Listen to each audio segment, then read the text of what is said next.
Thank you so much for tuning in to the Hnilo show. This is my good friend Mickey Guyton. Hi. This is really cool for I me. love me some Hnilo. Hey, right back at you. The feeling is absolutely mutual. I've had the pleasure of knowing you since, like you just said, the come up since we were working together at Abercrombie. That is such a it's an interesting thing because a lot of people, that particular store, the Grove flagship Abercrombie store, had a lot of people that are doing a lot of different awesome things right now. I mean, well, yeah, I mean, yourself and they're yeah, my AJ seems to be doing pretty well too. who's that? AJ? Yeah, AJ's doing well. I mean, a lot of that's how they did. Remember how like that whole they had like a casting for Abercrombie greeters and all these different things. But anyway, they took like a lot of good, lot of successful like people in the entertainment industry and models, actors, but a lot of very like accomplished people came from that store, and it's no longer there. I just passed by it actually. It's gone? There's a big Nike store. I think Abercrombie got shut down as a whole. I don't know. Look at that, but The smell that came out of that store is just so overwhelming. oh, it would. That cologne. It's like Yeah. the Grove could do without. Yeah, but it was so that's where it all started. That's where I met you, and I just to the audience out there, I wanted to just kind of let them know the point of my show is I love people who have fought for what they love and what they believe in, and they've worked and earned their success, and that is you to a T. We had my boy John Baker, who really good friend of mine. He was the first guest on my podcast. Was a walk on, which no scholarship, no investment whatsoever. Walked on to the college I was at, and ended up playing in the major leagues. Had a 14-year professional career in baseball. So like just to fight and grind. And then Alan Joban, who was on before you last Monday, just 10 years bartending with me, grinding it out, wishing one day to hope to make it as a fighter in the UFC, which is really it's so competitive and so hard to do, but he just believed and he worked his ass off and he's killing it right now. Like killing it. And then look at you, you're just I remember when you were an aspiring actress, you had a good solid come up in the beginning as an R&B singer, right? Right. And then I was like doing background vocals for a lot of like R&B artists. I did stuff for like Sheryl Crow and like Whitney Houston and Patti LaBelle. Wow. Yeah. Yeah. But that's what I was doing. Yeah. And then to that, you had a good representation behind you as an actress, and I remember sitting there going over, or just mentally being with you. Together, yeah. Well, yeah, that, and then just kind of like just seeing you before and after these big auditions, and just it's one of those things out here you can just nail it, and you can not get something because of your eye color, of your haircut, whatever. There's no rhyme or reason in the entertainment industry. So it is. I followed you. I followed just your progress. I think didn't you do American Idol as well? I did do American Idol, and that was just a weird experience. Like I'm not a competitive person in that sense. Like a singing competition wasn't really my thing, and I made it like to the top 50, but I didn't get on the show, which was probably one of the biggest blessings for me. Wow. To just regroup and like find myself. I was in a really, really, really weird space at that time in my life. You're trying to do music and do acting and then go to school and figure out all these kind of stuff. So on top of that, have a failed relationship with a guy that, treated me like absolute shit. Yeah. And, all of those things like built me. They made me who I am and put that fire in me. Ooh, and yeah. I honestly feel like the failures, it's like some of the best moments in your life or in your failures when you are thinking like there's no way I can ever come back from this. And you're at such a humble, meek place because like you're broken. And sometimes that's where for a musician, for a singer, that's where some of your best songs come from. Yeah. Anyway, yeah. That's something that I like about you is you write your songs. A lot of songs are written for people, and that's part of the game. I understand that, but you have so much material to pull from based on your life experience, Absolutely. and Absolutely. I just think that's so cool. That yeah, I don't even know where to start. So if you could tell me how did you get into country music? It's something that I'm sure my audience would like to know, and I'm actually really interested to see how that happened. Especially living in LA at the time. Yeah. Well, I mean, I grew up on country music. Like I'm from Waco, Texas, and that's all you ever heard growing up. That and gospel music, and I always loved it. I never thought that I would ever get the shot to do that. So I moved to LA to go to school and dabbled in acting and did background vocals and stuff. But I was just a lost soul, and I knew I wanted to do music. I didn't know how to get there. So I nothing ever happened for me. So I started going to school. I was like, if music isn't for me, I'm going to start going to school and focus on that. So for like 3 years, I was going to school and working two jobs, believe it or not. If you can fit that all in, that's what I was doing. And What were your jobs?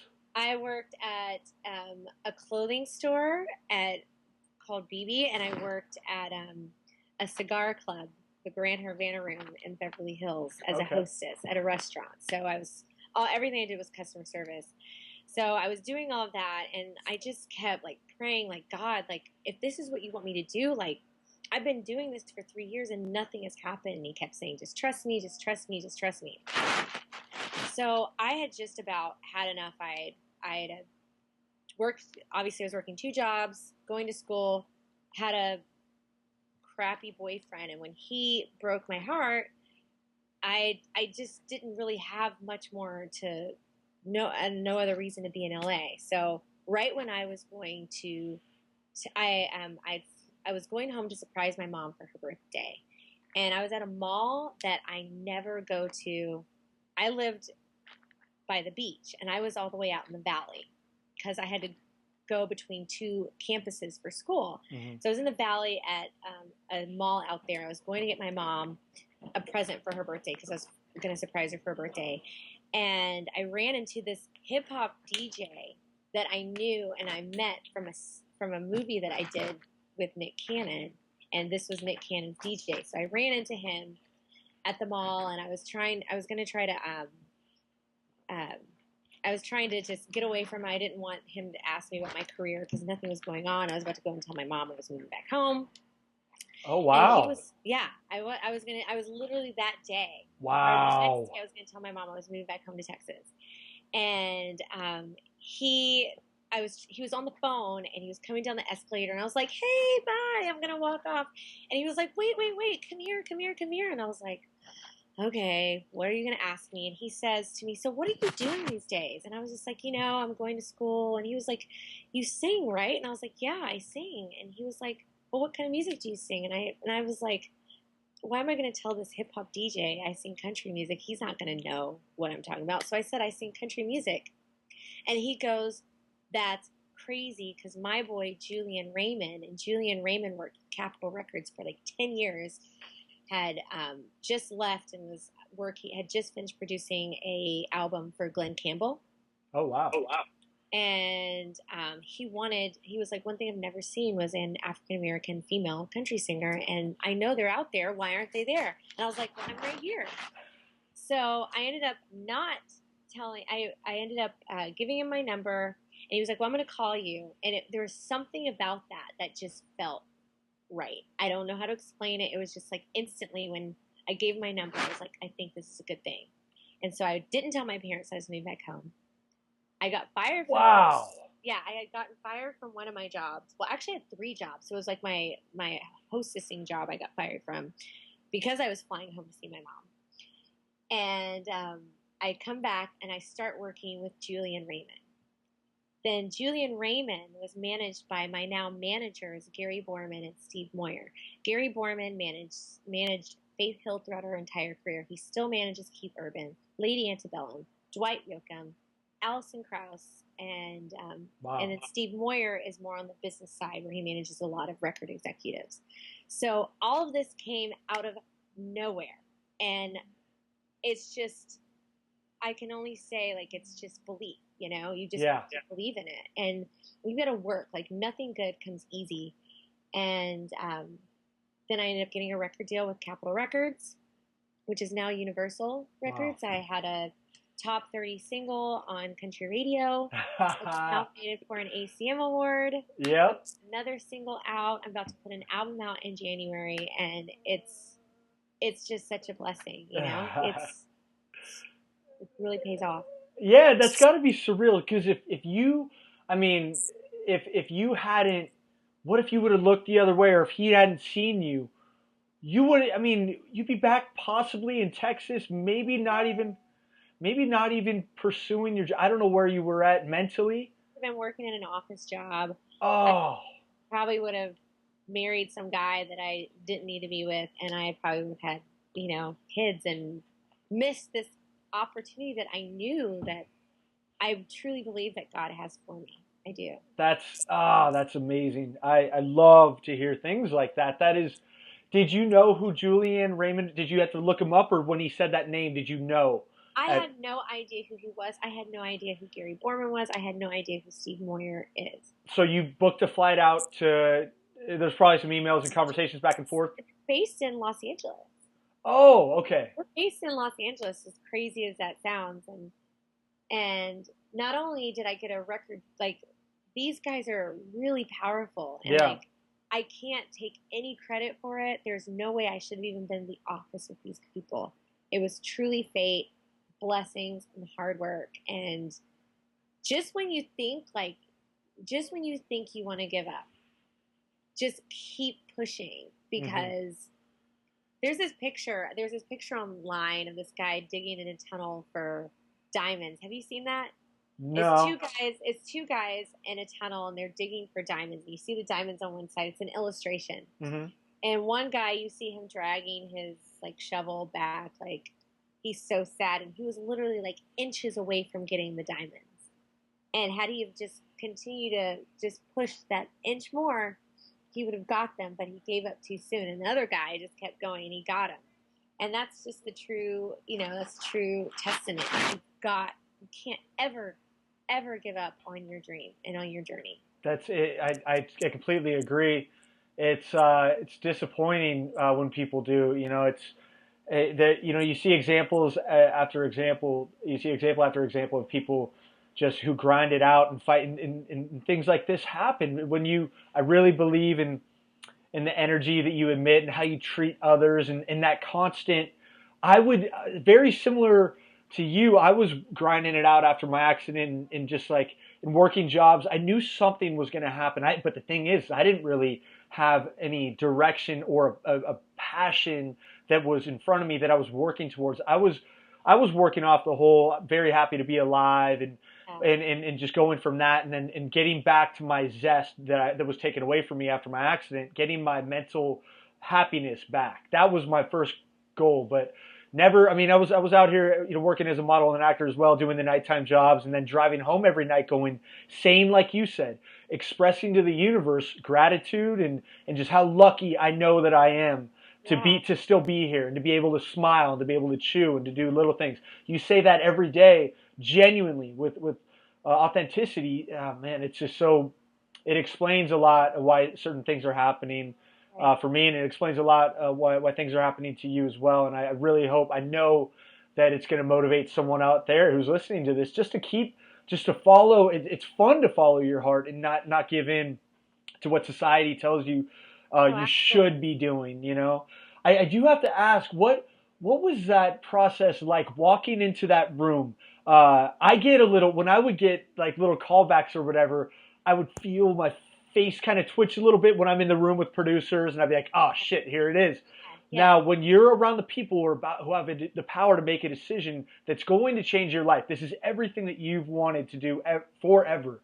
How did you, I have my opinion because I've seen you light up. I don't want to tell you what I think, but how did you react to that? Do you even remember? Did you black out? What was that first meeting like?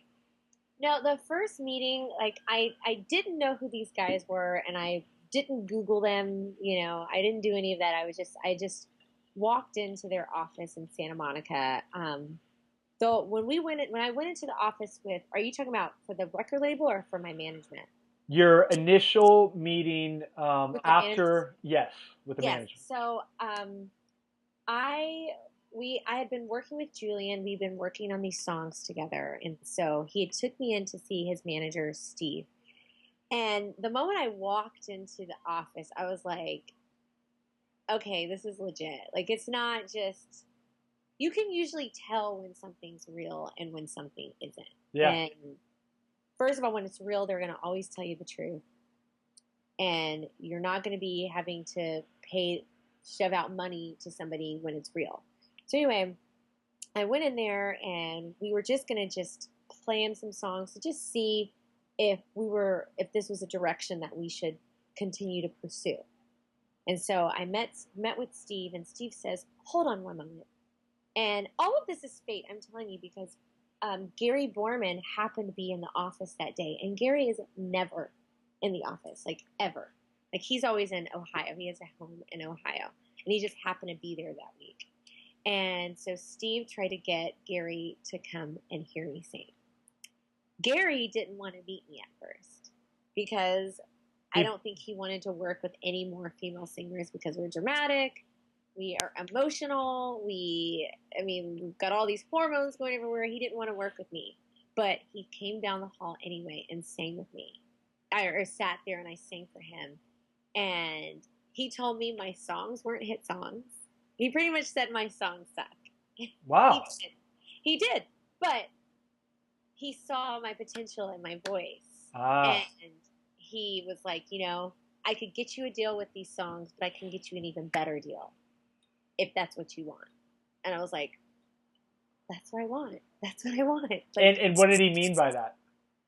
Well, start from scratch type stuff, or?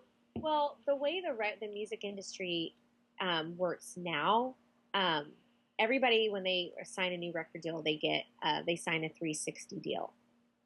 And that means the record label takes a piece of every part of your from merchandise to touring to every part of your entity, of who you are as an artist and your sales, everything. Because I listened to Gary and I continue to write better songs, I, along with Lady Antebellum, have one of the most artist-friendly deals in the history of music. Wow. I don't have a 360 deal. Wow. It's completely a pro artist benefits me completely deal. Wow. That doesn't happen. And they got me that. So that's what I mean by what he said. And I could have gotten a deal with the songs that I had, but I probably would have gotten a 360 deal. But because I listened to him and continue to write better songs, I wrote this song Safe, and that's what got me my record deal. What's that song? It's called Safe. It's on my acoustic EP. Okay. I think I've heard it. Yeah. What song I just envisioned this. Show us something. I mean, did you just right there, did you sing in front of them? Guitar and we just started, I sang my songs. That's amazing. I mean, I remember going to tryouts for the Giants, me and two other outfielders in front of Brian Sabian, Peter McGowan, Larry Bear, the whole scouting crew, and just having to tear it up. I lit up luckily that day and it went really well. I didn't get drafted, but I knew I couldn't have done better. And it was just like that excitement that is usually it was an out of body experience for me. I still try to remember just little things that I did throughout that workout. I'm imagining that's kind of like your moment where you just kind of lit up. Yeah. Right? That's where I'm my most happy. That's where I'm in my, that's where I'm the happiest, excuse me. Like, music is my happy place. That's where I can express myself the best. I feel. And you live for these moments, and I had made it up in my mind that if I ever get in an office, if I ever get that chance, I'm not going to choke. And I know I've got the talent. I know I've got, the song, and I'm just going to give it my all. And I did. And I came in there with confidence. I did have those butterflies and all that, the scary thing. Like, I do get really nervous before performances and all that. But I just, I put my big girl panties on and went in there. Big girl pants, not panties. I was gonna be like, what? Is it pants? Pants on. Maybe it's your little twist. Hey. Wow. Big girl pants on. Love it. Hey. And went in there and just freaking did it. Hey, no, I love it. No, that's really cool. And so you got signed by them, and then you relocated to Nashville, right? Yes. I signed to them, got my record deal, and then I relocated to Nashville. It's amazing. I mean, how was that transformation from LA to Nashville? And was it just you? Did you have friends out there? Was it kind of... Yeah, I have my roommate. We worked together, and we came out together.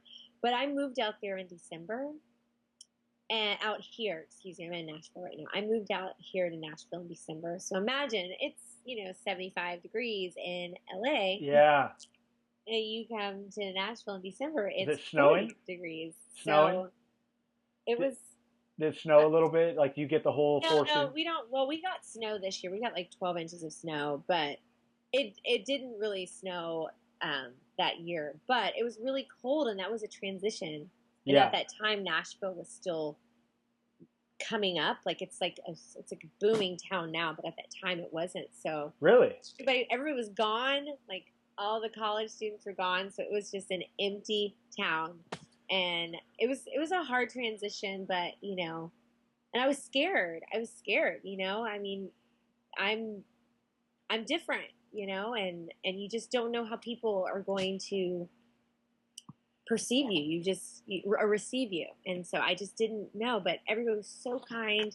And I made up in my mind that once I started songwriting, I was going to give 200% of my heart, because the beauty in country music is it's real life, and it's real stories, and it's real life experiences. And I think people appreciate it when you put your heart out there. So I made up my mind that that's what I was going to do.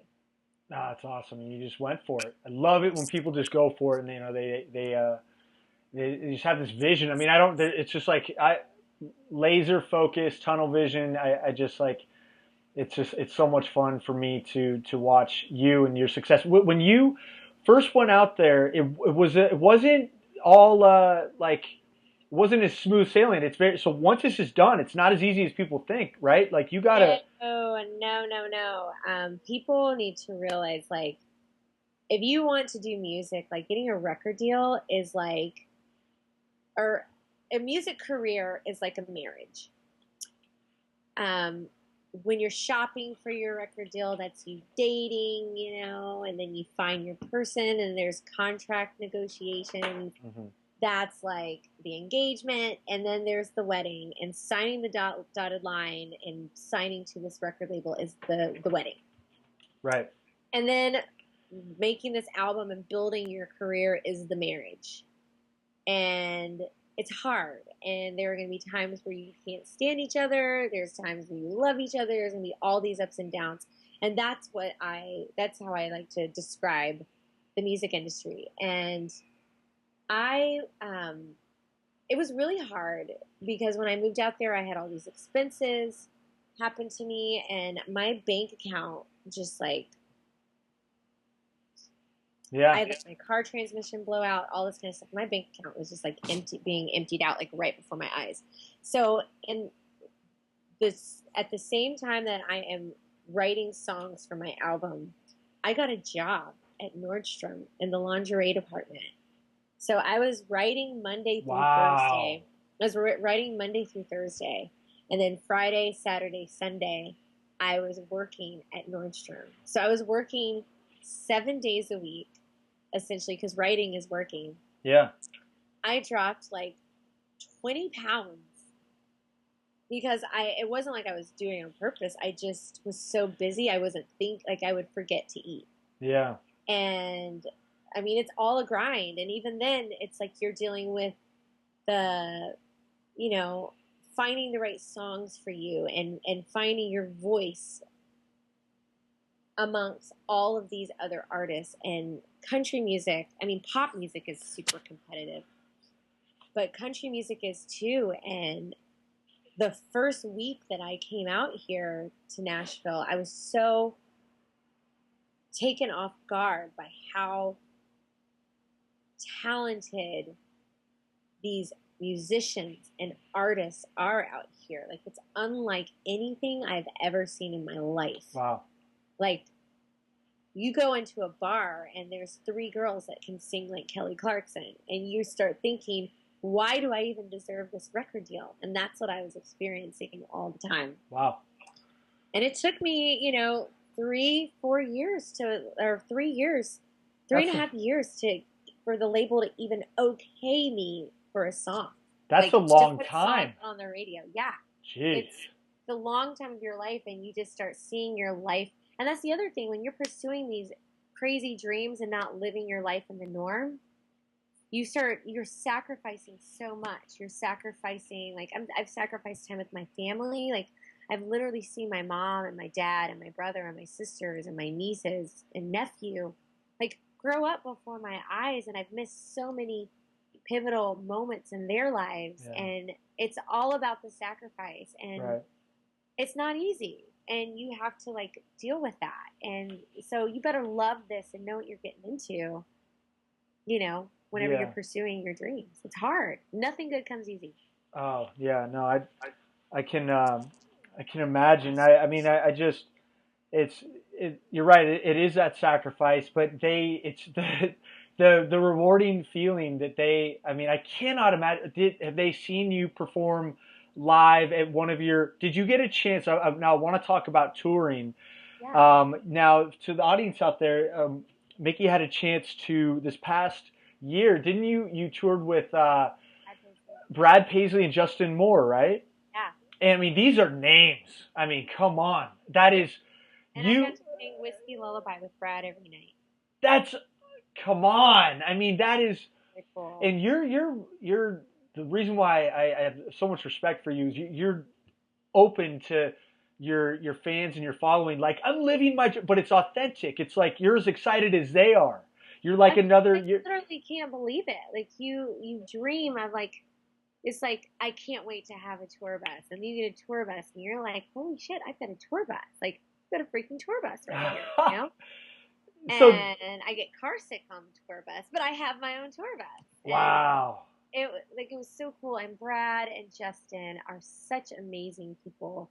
And even when you get on a tour, it doesn't mean that you made it. Like, if anything, it shows you how much more work you have to go. Like, being on tour with him, like, transformed me into a whole different performer, because the only way you get better is by doing it. And, like, watching how Brad interacts with the fans and how he has his whole setup and his system. Like, it's a continual thing, and it's hard work all the way up into the top. And then once you get to the top, it's maintaining that success and maintaining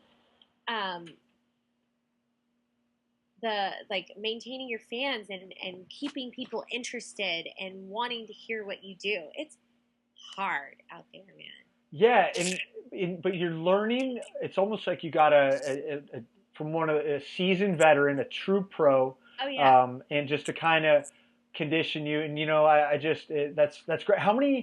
So how does that work? You start off, and then I feel like you were touring all year long. It felt like. All year long. And it's just, what was the coolest venue or moment that you have? Do you have one that stands out? Were you ever brought to tears on the stage? Yes, here at Hollywood Bowl. Oh, what was that like? Well, what that was like. Because you've probably been to concerts there, right? I have. The year, it was almost like exactly a year before I performed at the Hollywood Bowl. I was there watching Keith Urban. And I remember turning around and looking at the audience, and hold on, my battery's about to die. I remember turning around, looking at the audience, and thinking, I'm going to sing here one day. And you're gonna what? You're gonna sing what? I said, I'm going to sing here one day. Nice. And later, I'm up on that stage, and when I was singing my song, like the thought and seeing all my friends out there in LA come to support me, it just made me an emotional wreck. And nice. I cry often. And when you hear people sing the words to your song, it's amazing. I can't imagine. It's truly amazing. And I got to meet Dolly Parton. Yeah, I want to hear about that because she's one of your heroes. Oh yeah. And that's just, it's so cool when things like that happen. And there have been a couple of situations like that in my life where I've been able to engage with people that I look up to, like for 10, 11 years ago, and now I'm like, it's such a trip to me, and it's this is life, I mean, it's such a cool experience. And I remember driving down Highland and seeing your name on the little. I mean, how cool is that? Come on. That was one of the you can't, Yeah. I can't even describe the feeling. Well, it just feels surreal. It doesn't even feel real. It doesn't feel real. Yeah, I mean, it's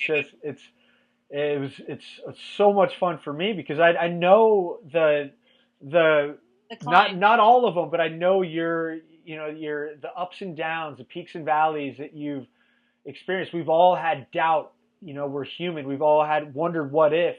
Yeah. And we've all questioned certain things, and then when you come out on top, it's always been just really cool to see. One of the coolest things to the audience out there is you had a chance to sing for President Obama and his family, right? At the White House, right? The White House. Wow. What was that like? How was getting in there? That must have been like with security and stuff. Like 45 minutes to get inside the gate. So how someone got past the gates that we've seen on the news, I have no idea how they did that. So I was a nervous wreck. So we were out in Washington, D.C. for 4 days. Uh-huh. I think I ate 0 of those 4 days. I've never had such nerves in my life. Wow. And so what the special was for, it was for PBS in performance at the White House. And they have a jazz night, a blues night, or a rhythm and blues night. I think they have a classical night, and then they have a country night. And I got to do the country night. And I think on that bill was me and the band Perry and Dierks Bentley. Jeez.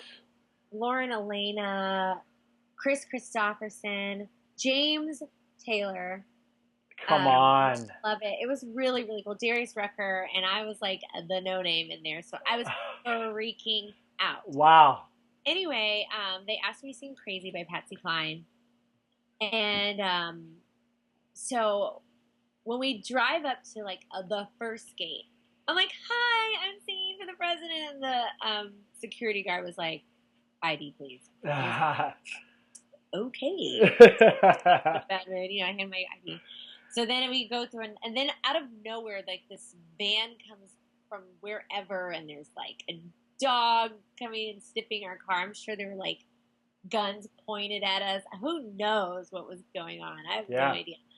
And then we get into the next gate, and then they do a whole other security clearance. And then we get in, and everybody's so nice. And so I walked in there, and they have this amazing band playing Crazy. And I walk up there, and I'm telling you, like, I was on the verge of puking the entire time. What? I was so nervous. I've never been that nervous in my life. And I call my mom. I'm crying to her. Like, at a certain point, like, the night before the performance, like, I call my mom. I'm crying, like, I don't want to do this. My throat's going to close up. Like, I need help. Have the church pray for me. Like, I can't make it through.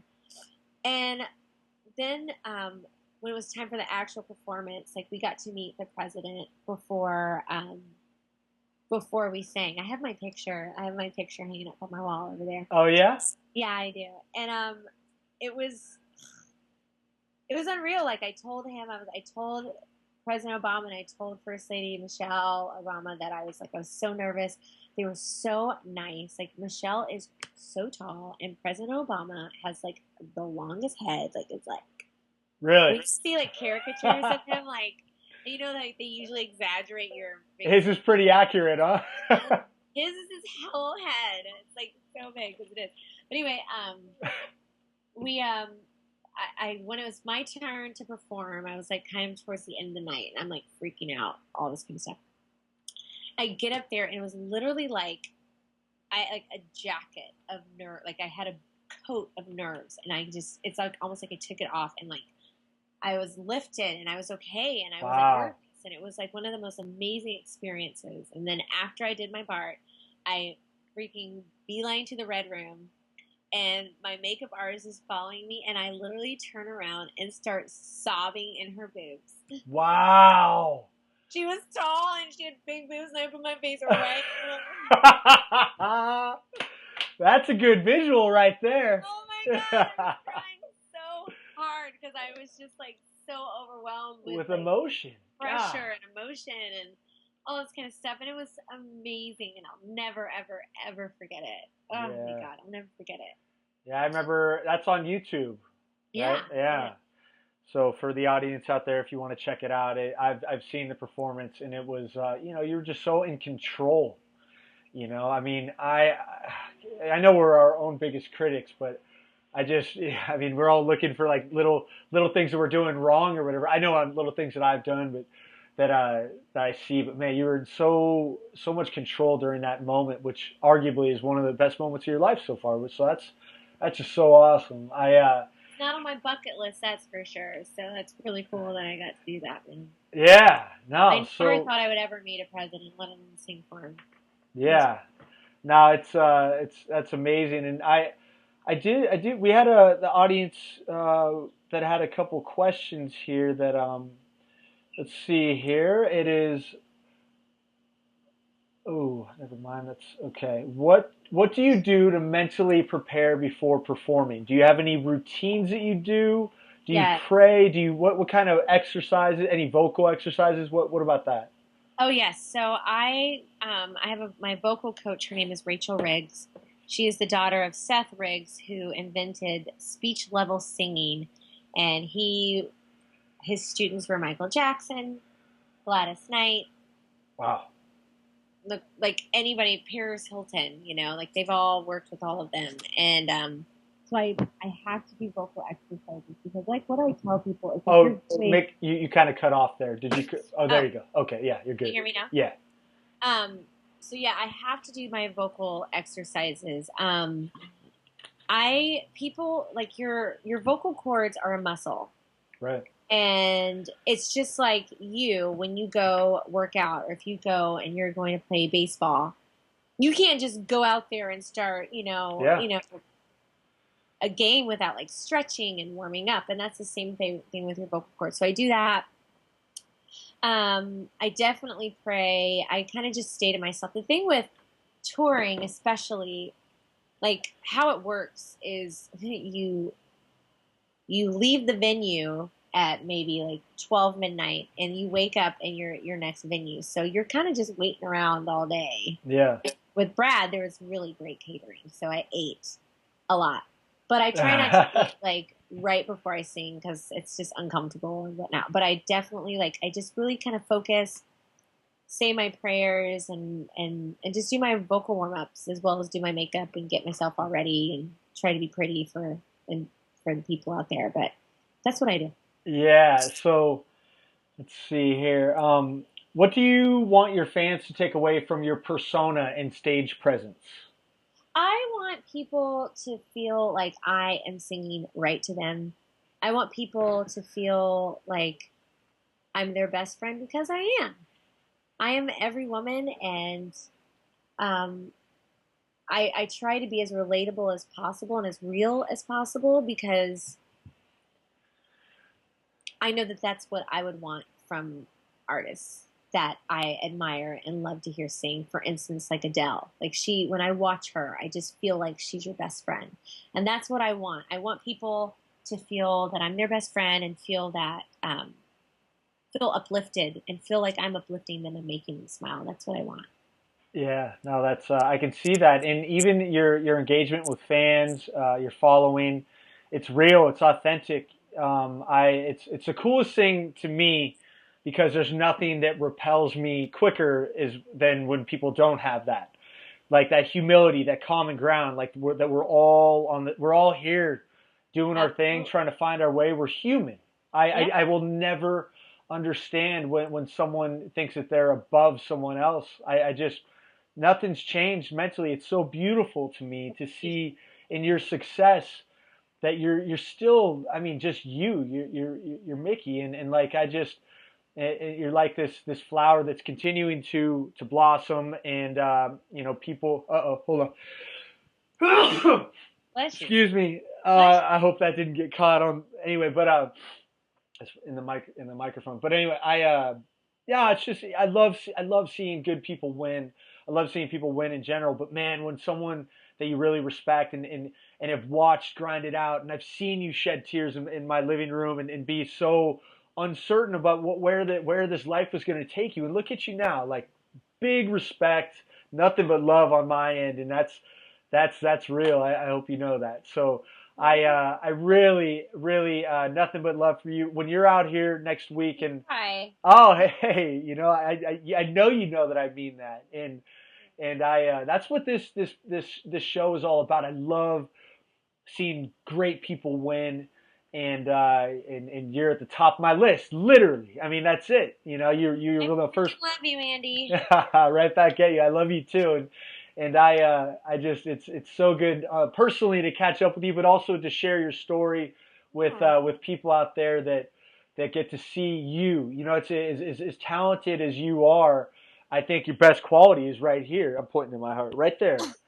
And that's beautiful when you can truthfully say that, because it's not always the way with in the industry, and that's okay. That's I don't human understand. nature. Like, that's for me. I don't understand how people. I guess nobody's the same. Everybody's journey is different. But I feel like people that turn out on the other side, it had to have been in them in the first place. Right.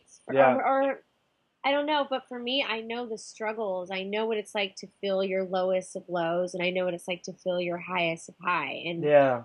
And being in these careers that we've chosen, it's never going to just be here. It's never going to be even. And I feel like it's important because you just never know. And the same people that you pass on your way up are the same people that you're going to pass on your way down, because the reality of it is nothing lasts forever. Right. And it is important. There's this quote, I can't remember who said it, but it's always been important. It's always stuck with me. And it says, people will forget what you said, people will forget what you did, but people will never forget how you made them feel. Yeah. And that, to me, is the ultimate, like, my motto every single day. Yeah. Every person that I meet, how I treat people, I want them to take away that I'm kind and I really genuinely do care. Yeah, even when I make my mistakes and I'm an a-hole, like, I want them to know, like, where my heart is. Yeah. It's real. It's genuine. I that's one thing I'll never change. Well, we're aligned right there. No, you said it, that you care, showing people that you care, that authenticity and making it real. Luckily, I think that's all we know based on our upbringing. Maybe it's because of your family. I know it's because of mine. That's all I know. Luckily, if you met my parents, that's all I know, and I'm so grateful for that to have that upbringing. And this is just fun. Let's continue to help others and just bring smiles to Absolutely. other people. It's the coolest thing. So I have to go demo over at Air One, but Mickey, I do want to say thank you so much for your time. I know you're so busy, and my audience out there, this has been such a kick-ass interview. They're going to get a lot out of this. And one more thing, find your purpose within your purpose. There it is. There it is. Purpose within your purpose. There's always more to what you want, and find that. Right. So yeah.